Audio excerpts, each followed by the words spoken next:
TV news. ముందుగా bulletin లో headlines చూద్దాం.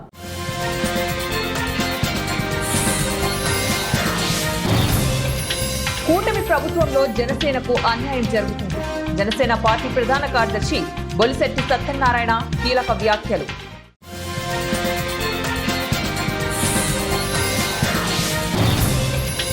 పని మనుషులకు చట్టబద్ధత కల్పించలేదు సుప్రీం.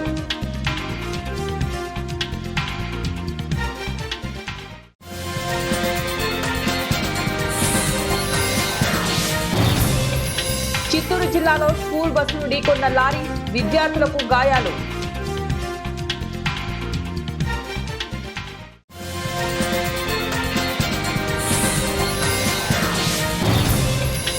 వీణవంక సమ్మక్క జాతరలో పోలీసులతో వాగ్వాదం. ఎమ్మెల్యే పాడి కౌశిక్ రెడ్డిపై కేసు నమోదు. జనసేన పార్టీ ప్రధాన కార్యదర్శి బొలిశెట్టి సత్యనారాయణ కీలక వ్యాఖ్యలు చేశారు. కూటమి ప్రభుత్వంలో జరుగుతున్న పరిణామాలు, పొత్తులు, పదవుల విషయంలో జనసేన కోసం పనిచేసిన వారికి అన్యాయం జరుగుతుందంటూ సోషల్ మీడియాలో ఓ వీడియోను విడుదల చేశారు. కూటమి ఒప్పందం క్షేత్రస్థాయిలో అమలు కావడం లేదు. దేవాలయాల కమిటీల్లో జనసేనకు ప్రాతినిధ్యం లేదని ఆవేదన వ్యక్తం చేశారు. విశాఖపట్నం తూర్పు నియోజకవర్గంలో 5 ఆలయ కమిటీల్లో జనసేనకు చోటు లేకపోవడంపై అసంతృప్తి వ్యక్తం చేశారు. 30% రిజర్వేషన్ అమలు కావడం లేదన్నారు. కార్యకర్తలు, వీర మహిళల్లో నిరుత్సాహం పెరుగుతోందని ఆందోళన వ్యక్తం చేశారు. కూటమి ధర్మాన్ని కాపాడాలని చంద్రబాబు, పవన్లకు బొలిశెట్టి సత్యనారాయణ విజ్ఞప్తి చేశారు. పని మనుషులకు కనీస భత్యం కల్పించేలాగా సమగ్ర చట్టం తీసుకురావాలంటూ దాఖలైన పిల్ను విచారణకు స్వీకరించేందుకు సుప్రీంకోర్టు తిరస్కరించింది. దీనికోసం ప్రస్తుతం ఉన్న చట్టంలో మార్పులు చేసేలాగా కేంద్ర రాష్ట్ర ప్రభుత్వాలను ఆదేశించలేమని స్పష్టం చేసింది.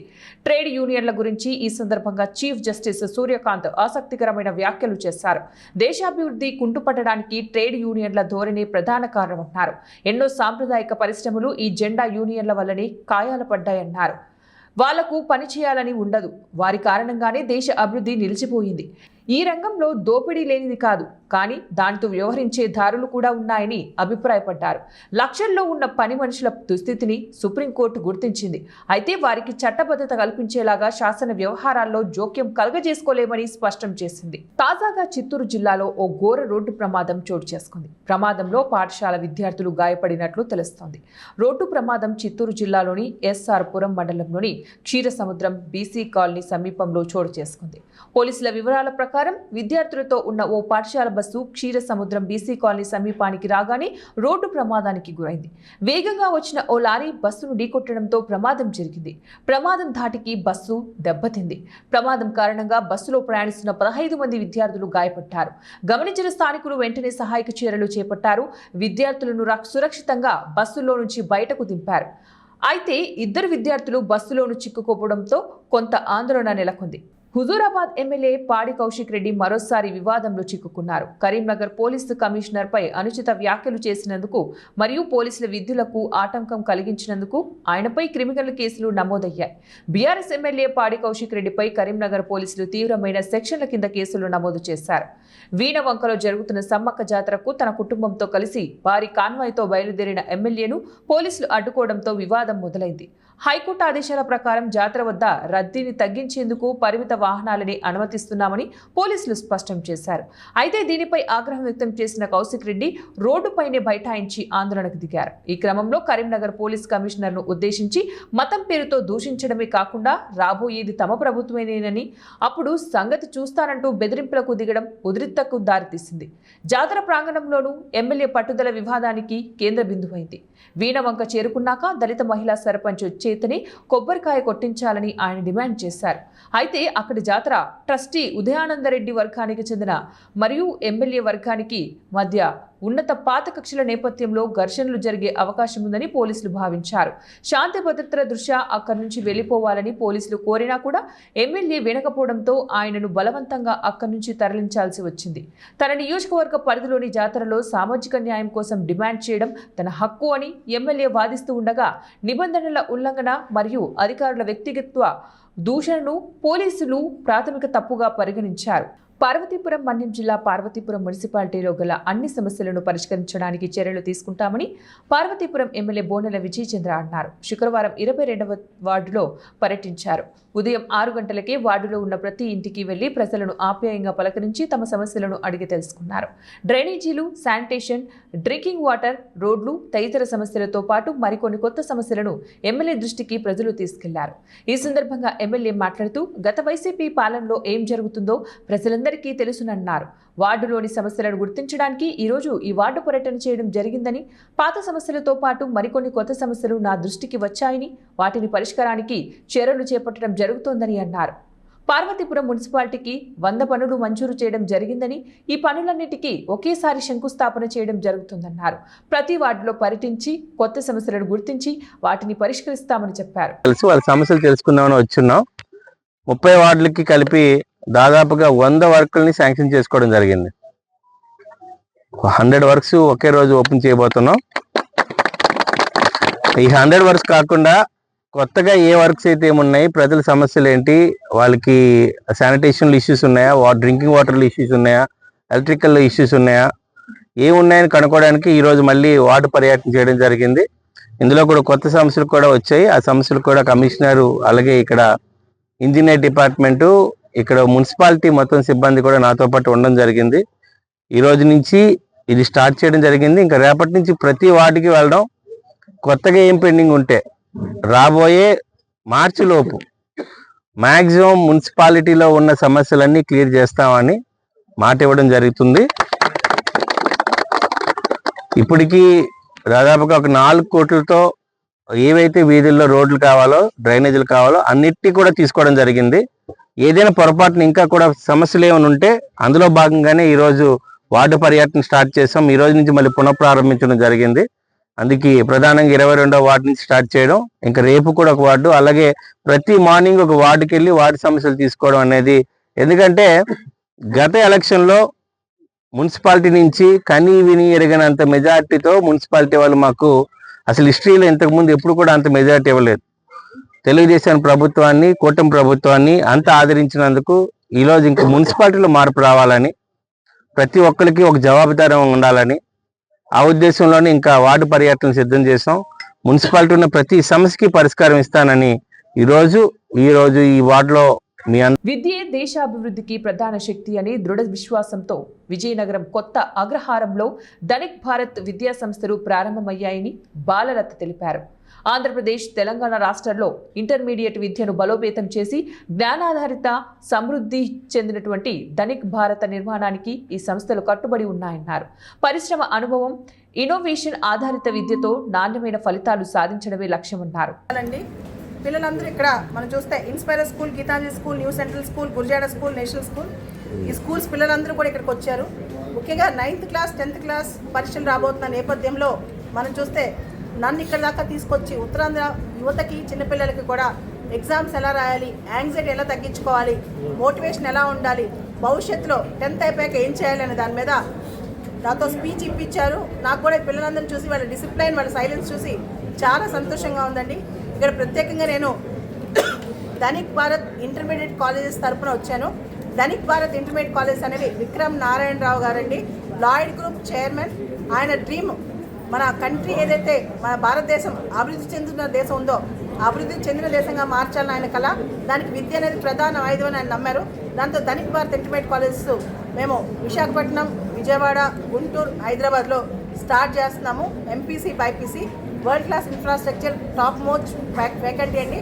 దాంతోపాటు పిల్లల మీద, ప్రతి ఒక్కరి మీద కంప్లీట్ ఫోకస్తో మల్టీ లేయర్డ్ అప్రోచ్, అంటే ఫ్యాకల్టీ ఉంటారు, తర్వాత మెంటర్స్ ఉంటారు, కౌన్సిలర్స్ ఉంటారు, అందరినీ పిల్లలకు అందుబాటులో ఉంచి మినిమం స్ట్రెంత్ మ్యాక్సిమం ఫోకస్ అనమాట. ఒక్కొక్క తరగతి గదికి 40 మంది 50 మందితోనే పిల్లలతో చాలామంది టీచర్స్ని పెట్టి, మెంటర్స్ని పెట్టి, అవసరమైతే సైకాలజిస్ట్ని పెట్టి పిల్లల్ని ముందు. అనకాపల్లి జిల్లా నర్సీపట్నం నియోజకవర్గం నాతవరం మండలంలో గల ఎంబీ పట్నం గ్రామంలో స్వర్గీయ నందమూరి తారక రామారావు విగ్రహాన్ని రాష్ట్ర శాసనసభాధిపతి చింతకాయల అయ్యన్న పాత్రుడు ఘనంగా ఆవిష్కరించారు.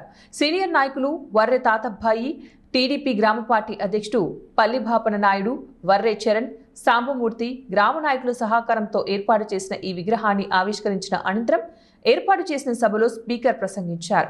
ఈ సందర్భంగా ఆయన మాట్లాడుతూ పూర్వకాలంలో దేవుడు ఎలా ఉంటాడో తెలియని పరిస్థితుల్లో ఎన్టీఆర్, రాముడు, కృష్ణుడి పాత్రలు పోషించి తెలుగు ప్రజల హృదయాల్లో దైవ సమానులుగా నిలిచిపోయారని, అందుకోసమే నేటికి అనేక మంది ఇళ్లల్లో పూజ గదుల్లో ఆయన ఫోటోలు కనిపిస్తాయని కొనియాడారు.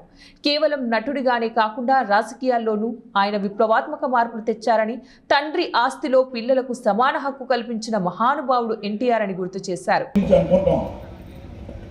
రాముడికి వెళ్ళి రాముడు వారిని పూజిస్తాం.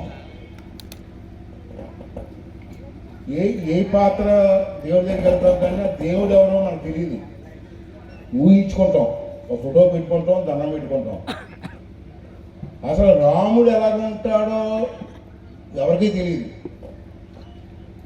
రామారావు గారిని చూసిన తర్వాత, రాముడు వ్యాసం వేసిన తర్వాత ఆ రాముడు అంటే ఎలాగ ఉంటారా ఎన్టీ రామారావు లాగా అని చెప్పి తెలుస్తుంది.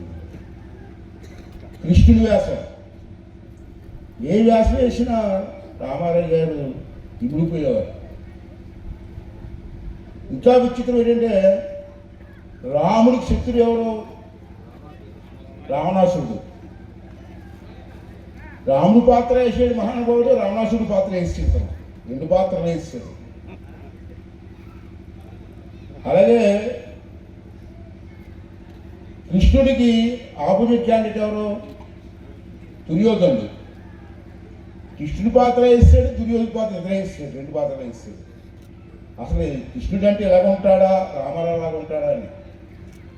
నా చిన్నతనంలో నేను పాడేరు వెళ్ళాను, పాడేరు కొండ మీదకి. కొన్ని ఇళ్ళలోకి వెళ్ళాం, చిన్న చిన్న పుల్లు ఉంటే లోపలికి వెళ్తే ఆ పూజ గదిలో రాముడు బొమ్మ ఎవరుందంటే ఎన్టీ రామారావు బొమ్మ ఉంది. అదే దేవుడు. అటువంటి మహానుభావుడు పెట్టిన పార్టీ ఈ తెలుగుదేశం పార్టీ. అంతేత అతన్ని మనందరం కలిసి ఒక దైవం కోసం దైవంగా మనం భావించుకుంటూ వచ్చాం. మీకు విషయం చెప్పాలా, మన వాళ్ళందరూ ఆంధ్ర రాష్ట్రం వాళ్ళు చెప్తూ బాధపడతారని చెప్పడం, మరుపు ఎక్కువ, మనకి మర్చిపోతూ ఉంటాం అన్నీ. అసలు రాజకీయాలకి కొత్త మలుపు తిప్పింది ఎన్టీ రామారావు గారు. 1983 సంవత్సరంలో, అంటే ఇప్పటికి 43 సంవత్సరాలు అయిందా, 3 సంవత్సరంలో, అప్పుడు నేను ఆ వయసు 27 సంవత్సరాలు, నేను చదువుకున్నప్పుడు వచ్చాను. రామారావు గారు నన్ను పిలిపించారు హైదరాబాద్ రమ్మని. అప్పుడు నాకు చిన్న కుర్రోడిని, 20 సంవత్సరాలు, నాకు పెళ్ళి కూడా అవ్వలేదు. అప్పుడు నాకు పిలిచిన తర్వాత అడిగాను నేను రాజకీయాల్లో. ఆరుద్ర నక్షత్రాన్ని పురస్కరించుకొని శుక్రవారం శ్రీ స్వామి అమ్మవార్లకు స్వర్ణ రథోత్సవం నిర్వహించారు. ఆరుద్రోత్సవంలో భాగంగా శుక్రవారం వేకువజామున శ్రీ స్వామి వారికి మహాన్యాస పూర్వక ఏకాదశి రుద్రాభిషేకం, అన్నాభిషేకం, విశేష పూజలు నిర్వహించి అనంతరం స్వర్ణ రథోత్సవం జరిపించారు. ఈ స్వర్ణ రథోత్సవంలో ముందుగా దేశం శాంతి సౌభాగ్యాలతో విలసిల్లాలని, అతివృష్టి అనావృష్టి నివారించబడాలని, ప్రకృతి వైపరీత్యాలు సంభవించకుండా సకాలంలో తగినంత వర్షాలు కురిసి దేశం పాడి పంటలతో తులతూగాలని, జనులందరికీ కూడా ఆయురారోగ్యాలు కలిగి వారికి అకాల మరణాలు రాకుండా ఉండాలని, దేశంలో అగ్ని ప్రమాదాలు, వాహన ప్రమాదాలు మొదలైనవి జరగకుండా ఉండాలని, ప్రజలందరూ కూడా సుఖ సంతోషాలతో ఉండాలంటూ ఆలయ అర్చకులు లోక కళ్యాణాన్ని కాంక్షిస్తూ సంకల్పాన్ని పఠించారు. తరువాత రథారూఢులైన శ్రీ స్వామి అమ్మవార్లకు విశేష పూజలు జరిపించబడ్డాయి. అనంతరం భక్తుల శివనామస్మరణతో వేద మంత్రాల నడుమ ఉదయం 7:30 ఈ స్వర్ణ రథోత్సవం ప్రారంభమైంది. గంగాధర మండపం నుంచి నంది మండపం వరకు తిరిగి అక్కడి నుంచి నంది మండపం వరకు ఈ రథోత్సవాన్ని జరిపించడం జరిగింది.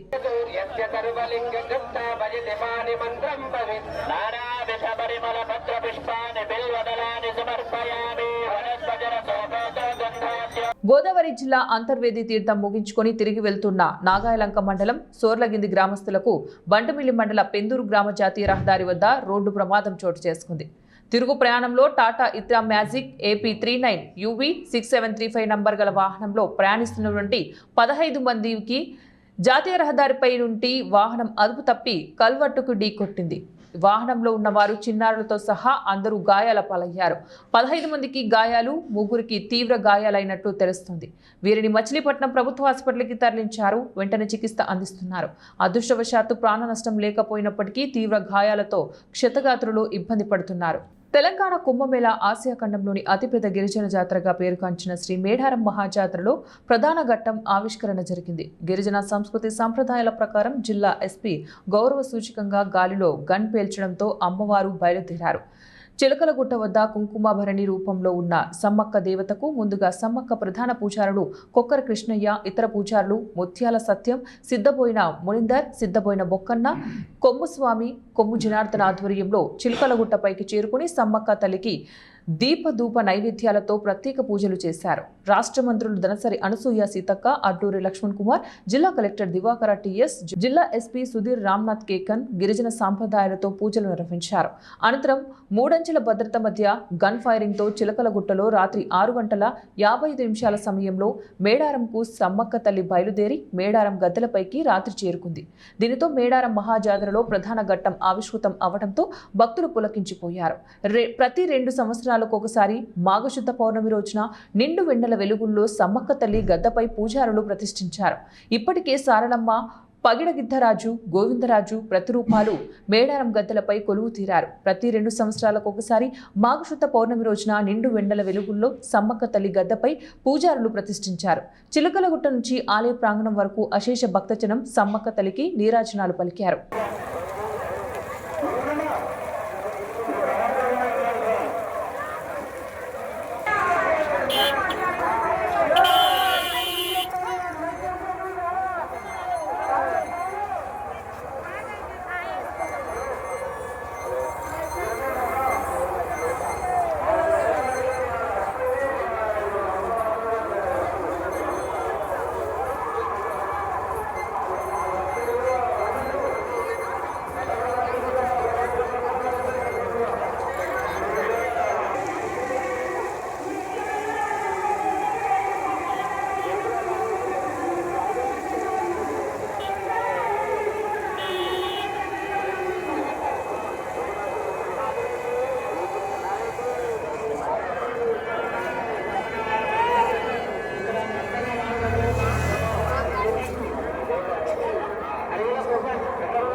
శ్రీ మేడారం సమ్మక్క సారలమ్మల అమ్మవార్లకు మంత్రి సీతక్క మొక్కులు సమర్పించారు. శుక్రవారం మేడారం గద్దెలపై కొలువైన శ్రీ సమ్మక్క సారలమ్మల అమ్మవార్లకు రాష్ట్ర పంచాయతీరాజ్, మహిళా శిశు సంక్షేమ శాఖ మంత్రి దనసరి అనసూయ సీతక్క దర్శించుకుని ప్రత్యేక పూజలు నిర్వహించారు. అమ్మవార్లకు మొక్కులు సమర్పించిన మంత్రి సీతక్క రాష్ట్ర ప్రజలందరూ కూడా సుఖ సంతోషాలతో ఆయురారోగ్యాలతో ఉండాలని ప్రార్థించారు. అనంతరం జాతరకు వచ్చిన భక్తులతో కలిసి వారి సమస్యలను అడిగి తెలుసుకున్నారు.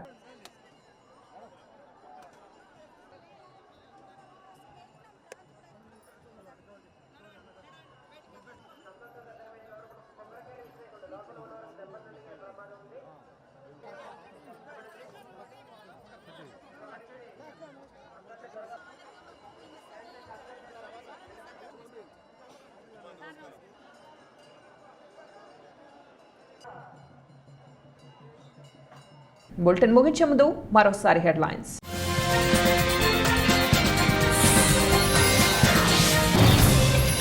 కూటమి ప్రభుత్వంలో జనసేనకు అన్యాయం జరుగుతుంది.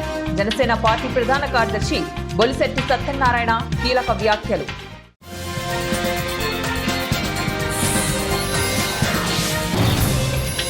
పని మనుషులకు చట్టబద్ధత కల్పించలేదు సుప్రీం.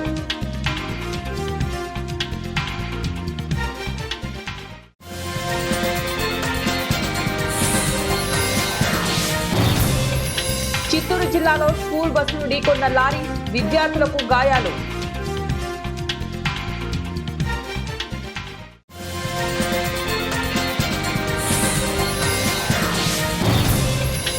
వీణవంక సమ్మక్క జాతరలో పోలీసులతో వాగ్వాదం, ఎమ్మెల్యే పాడి కౌశిక్ రెడ్డిపై కేసు నమోదు. ఇవి ఇప్పటి బులెటిన్ డీటెయిల్స్. నెక్స్ట్ బులెటిన్ లో మళ్ళీ కలుద్దాం. అంటే దానికి వాచింగ్ 1TV న్యూస్.